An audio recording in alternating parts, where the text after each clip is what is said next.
Okay, today we're going buzzword. The buzzword of the day is authenticity. How many times do we hear this? Oh, if you want to be successful, you have to be authentic. If you want to be popular on social media, you have to be authentic. If you want to call in a partner, you need to be authentic. But I kind of want to talk about is how do you even figure out what authentic means to you? Welcome back to the Clarity Through Chaos YouTube channel. I'm Fiona Hardwick, and if you're already subscribed, you know that this channel is all about transforming your relationships. Most importantly, the relationship that you have with yourself so that you can create the life that you want.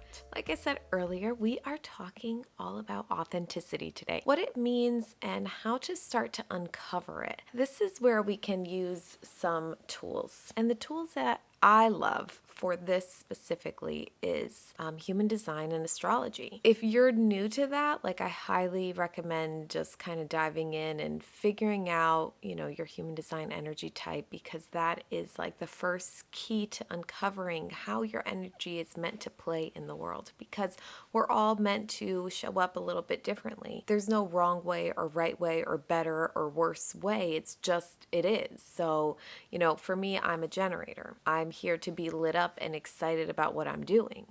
Right now I'm excited to be creating a video for you and sharing what I know and what has helped me get to the point that I'm at right now. I would definitely always start with your energy type, like I said before, depending if you're a manifestor or a projector or generator, whatever. But also, your strategy and authority is going to be the most important thing. For me, like I said, I'm a generator, I'm a sacral generator. So I am meant to respond in the moment. And a lot of these videos that I've been creating are me responding, okay? And I'm going to explain how that works. A lot of times friends, people in my life will come to me and ask me for their opinion on something or advice on something, and that gives me an opportunity to respond with my wisdom. I'm a 6'2", okay? So the sixth line is all about wisdom. I'm on the roof right now. So it's like I've had the experience and I've lived through some stuff, and now I'm here to share it. Those are, a couple different ways that I can live authentically, right? That's how I can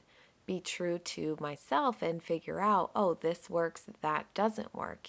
Each energy type is going to be different, each authority is going to be different, and that's just learning how you can show up and play in the world. But also you have your profile. So there's a whole bunch of numbers. Everybody has two numbers. So I'm a 6'2". My son Dean's a 1'3". He's going to investigate and he's going to try a bunch of stuff and until something works. Another thing that kind of stands in the way from people living authentically is conditioning. Taking a look at how we were brought up, different things we experienced and saw and lived through, and what is true for us and what isn't true for us. I kind of talked about this in the last video of limiting beliefs as to the different relationships we've seen or how we've seen our caregivers or people in our life interact with others, and we're going to pick up a lot on that, and that's natural and normal. It's not right or wrong, good or bad, whatever it is. It just is. So it's our responsibility as adults to figure out, okay, I resonate with this, I don't resonate with that, and kind of release what doesn't really work for us. So conditioning can show up if you're looking at your human design chart. It can show up in your open or undefined centers. So the little centers on the body graph that are white. That's where you're going to pick up the most conditioning, and that's where you kind of start to unpack and say, for me, I have an open solar plexus. And if you're an astrology person, I also have a Cancer moon. So emotions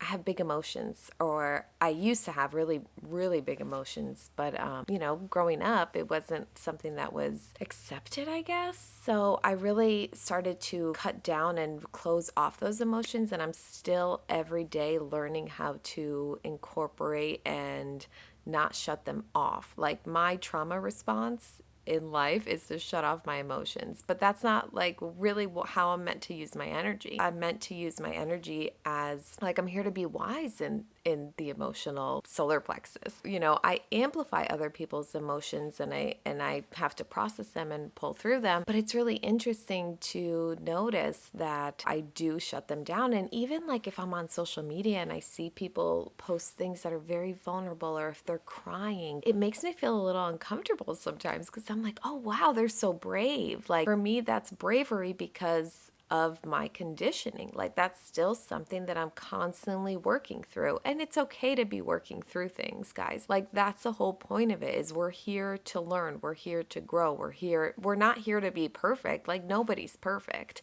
And the minute you start to look at someone else and say, oh my God, they're perfect. Like, and you start to criticize yourself and start to think down on yourself, like that's a clue that, there's some work to be done. Whatever the work is, whatever the unpacking of that looks like, it's important to just recognize that that's what's happening. Nobody's better than anybody. I mean, that's just my opinion, but we all are here to learn and to grow and to learn from each other. So like I said, when I see somebody on social media sharing something and they're getting emotional and it's making me feel a little uncomfortable, because I'm like, oh my God, like they're just being so vulnerable, and how are they doing that? Like how, that's a clue for me to be like, oh, okay, it's making you feel uncomfortable, because maybe that's something that I would strive to allow people to see me in that emotional state. Because for me, it's always been linked to like, oh, if you're crying, you're weak. Even though I know that's not true, it's just something that's conditioned. I'm conditioned to believe that. Working through and unpacking that conditioning in moments like that, it doesn't have to be this big, huge thing. It's just the awareness. It's just making it a point to recognize, oh, this is where I can use some adjustment. And it starts, for me, it starts in my close knit, like with my husband or my sister or my best closest friends. It's like being open and vulnerable with them and showing them like the things that maybe aren't sparkly on the outside. And I'm like, oh, I'm a little embarrassed by this behavior, or I'm a little embarrassed by this, but like sharing it and still receiving love from them is how I start to unpack that conditioning around my emotions. So that's just an example of how you can use your undefined centers and how conditioning can be in there. And like sometimes we don't even recognize that we're conditioned. Like it took me a really long time to understand that, oh, I'm living in a trauma response, and that's why I am so closed off to my emotions. You know what I mean? Like I was the ice queen for so long because I just like nobody ever saw me cry. Doesn't mean that the emotions weren't there. I just shut them off. Yeah, so that's just another example of how you can use human design with your deconditioning to get back to your authenticity.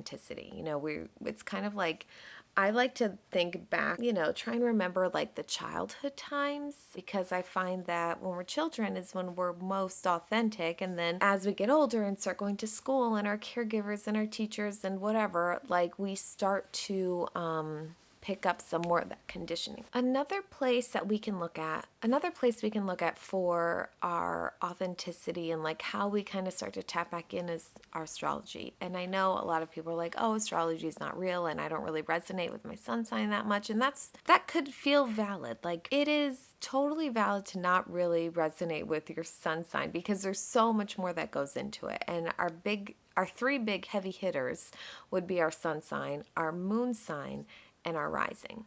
So those are the three places that you can look to start to get some clues as to, I guess, just our energy. And like, I find really interesting to realize kind of the stories that we tell ourselves, or the stories that other people tell us about ourselves. For me, I have, I'm a Libra rising, I'm a Scorpio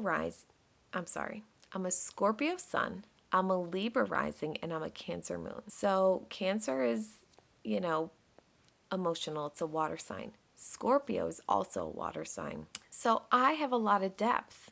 I like to go deep. I like to dig into these deep topics and talk about, transformation and all that kind of stuff.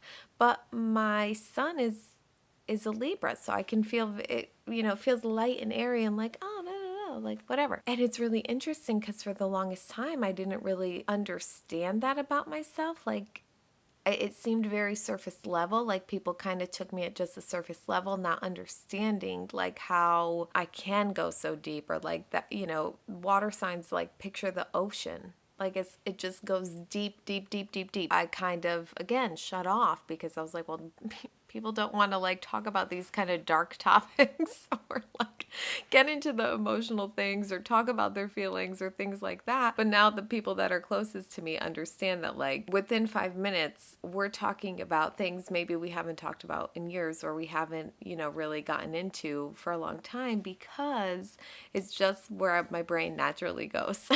All right, another thing that I think is really important to remember is, in this day and age with social media, it's really hard to not look outside of ourselves. It's really hard to not compare ourselves. It's really hard to not look at the other guy, especially if you're in an online platform with your business, like, oh, I want to be a coach, and how's this person doing it, and how's that person doing it? And yeah, that's like great for a lot of different reasons. But the part that the place that it gets a little sticky is realizing that you're unique and that everybody's going to offer things a little bit differently. There's so many different coaches, and even like so many similar coaches of like, so many business coaches, but how is that going to show up differently for you? What are you bringing? How are you inflicting your personality and your truth to whatever it is that you're offering people? Or however you're showing up in the places that you're showing up, even if it's not like online or social media, or even, I guess at the end of the day, even if we're not in the online space and we're just showing up at work or for our families or for in our relationships, it's really important to just not allow the opinions of others to dictate who we are. And what I mean by that is like the opinions that other people have of us, not allowing them to infiltrate who we are, how we're showing up in the world. It's not our responsibility how other people view us or see us. It's our responsibility to ourselves to know what feels good and what doesn't. So those are just a few ways that you can start to uncover your authenticity, like taking a look at your human design chart, your astrology chart, starting to learn about yourself in that way.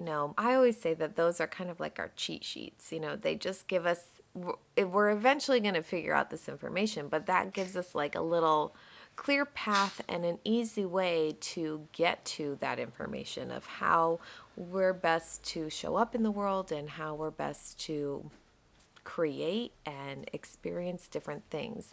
And also just like, not allowing our conditioning and the opinions of others to change the opinions that we have about ourselves or what we know to be true about ourselves. That's kind of like the most important part, is knowing who you are and how to feel comfortable in that and how to be brave in that aspect, and like how we can just show up. All right, so those are the little tips that I have for how to tap into your authenticity and learn how to show up truly as yourself in a way that seems real and doesn't seem fabricated. And I know it's so hard to not compare ourselves to others. I am the worst. I'm constantly doing it, and I think it's just a good awareness to have, and also just to be okay with that and like accepting and know that like it's okay. We're not here to be perfect. We're all learning and growing together. Don't mind the sun on my face. The sun's starting to come up, so I didn't choose the best spot for this video. But anyways, yeah, so just have fun, experiment, try things on, figure out what feels good. Some journaling around this may help, because it just kind of helps us to be clear and honest with ourselves.